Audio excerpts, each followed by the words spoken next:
next segment, let's talk about a guy that the Ravens decided to bring back, a linebacker, Josh Bynes. Josh Bynes, really solid linebacker for the Ravens, started in a good chunk of games for them, and he played really solid for them, especially in pass coverage. He was the clear best pass coverage linebacker that the Ravens had, at least middle linebacker.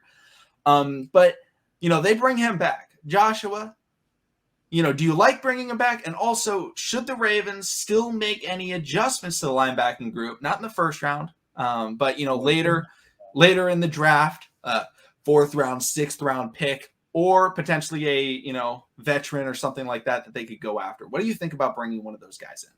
I mean, honestly, I don't see any more interest in veteran linebackers. I mean, outside of maybe Dante Hightower, but the Josh Bynes move is literally a security blanket. I mean, once we brought him in during the season, that definitely was an upgrade, to the defense.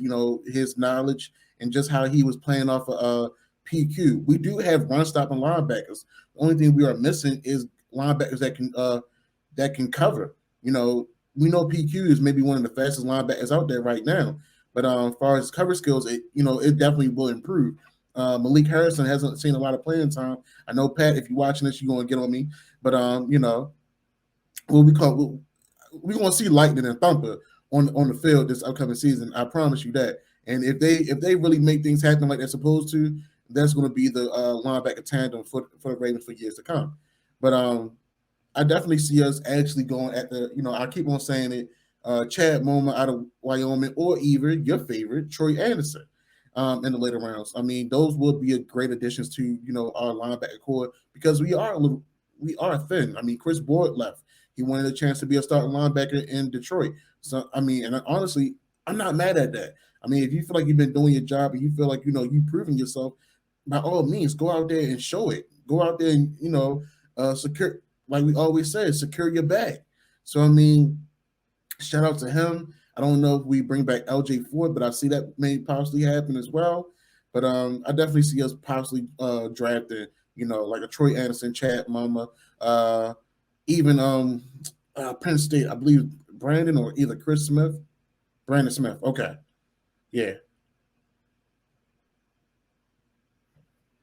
Mute. Thank you. Every time I mute, I swear I always forget to unmute. But one of the biggest things when you're looking at the Ravens roster, it's not just about this year. It's about the future. Josh Bynes is an older linebacker. So drafting a player to get to learn under Josh Bynes, if we drafted my favorite guy, Troy Anderson, my favorite guy in this draft class, he's a guy that's not expected to be a great player right away. He's a developmental player. Well, now you can draft him and not need to expect day one production from him, because they can sit back behind, Patrick Queen, who's going to be in year 3, LJ Fort, Bynes. I don't know why I said LJ Fort. Sit behind Bynes, who's a veteran. Learn from Zachary Orr, learn from Mike McDonald, and also sit behind Malik Harrison. So you're able to really take a lot from that and develop. So then when he retires, you can be the third guy. Or maybe you're so good that you become the number 2. Maybe you're incredible and you become the number 1 linebacker on the team. I don't know. But I do think the Ravens should still address the linebacker core, in the draft. I don't think they should go out and sign any veterans. I think they need to find a long-term play. I'm not saying that I don't believe in Patrick Queen. I'm not saying I don't believe in Malik Harrison. I do. I really like both of those players. However, neither of them have been able to take that next step. If for some unfortunate reason they can't take that next step, you want to have somebody already in-house where you're like, okay, we see this guy's potential. Maybe he could be that next guy. Right. Again, I think Patrick Queen and Malik Harrison will take that next step. But if they don't, have a backup plan, have a contingency plan. That's one of the biggest things that, I always think about when I'm thinking about building a roster is you can't put all of your eggs in one basket. We can't hope that Patrick Queen turns into Ray Lewis. Yeah, Patrick Queen has to literally be Patrick Queen. I mean, and honestly, as Ravens fans, we have got spoiled in regards to, having one of the best linebackers ever to play the game and also having one of the best safeties to ever play the game. And, and since they left, we've been, I won't say hopeless, but the guys that we've tried to replace those holes haven't compared. I mean, yeah, we had Earl Thomas. He played good ball. But, C.J. Mosley, he was a late bloomer. Arthur Brown, he didn't pan out like we thought he did. The only solid guy that I would say was Daryl Smith. He was very solid, veteran guy, Yeah. For sure tackler. But you know who also reminds me of Patrick Queen? That Patrick Queen could be like Patrick Awans. Peanut. Yeah, Peanut. That was the exact guy I was thinking of. Yes, Peanut. And he was a late bloomer, but once he got his footing and once he got it together, he was there. He was there every tackle. He was there for the blitz. He was there forcing turnovers. So I would rather see Patrick Queen take that role on of a Peanut, because we need that. We need that.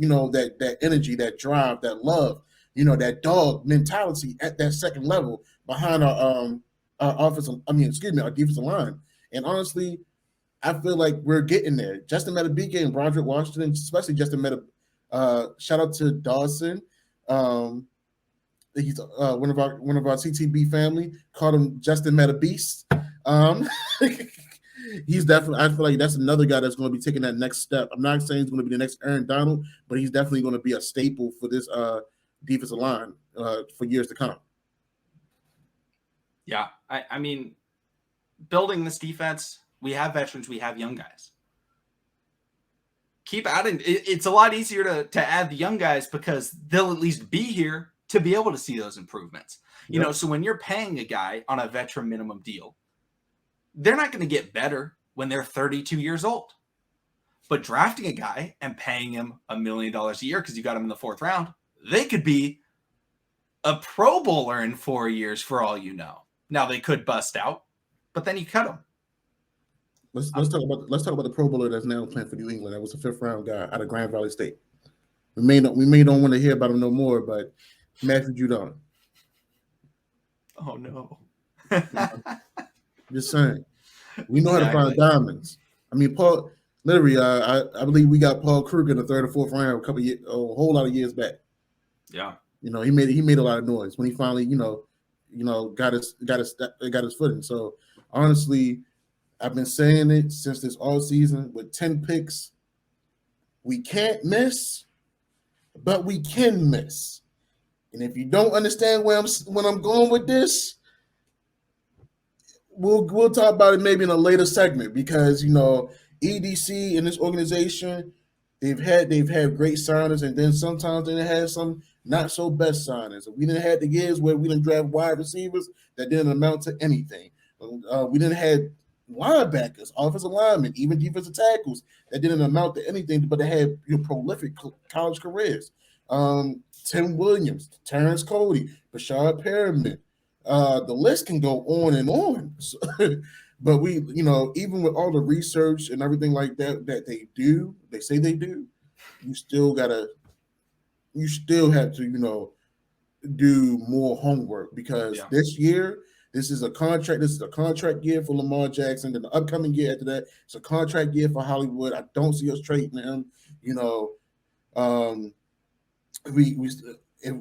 Honestly, I feel like the offensive line is going to be fine. I feel like they're going to get a swing tackle in this year's draft and work things out for Ronnie Stanley to come back, and he just ease back in. Tyree Phillips is going to be at the left tackle.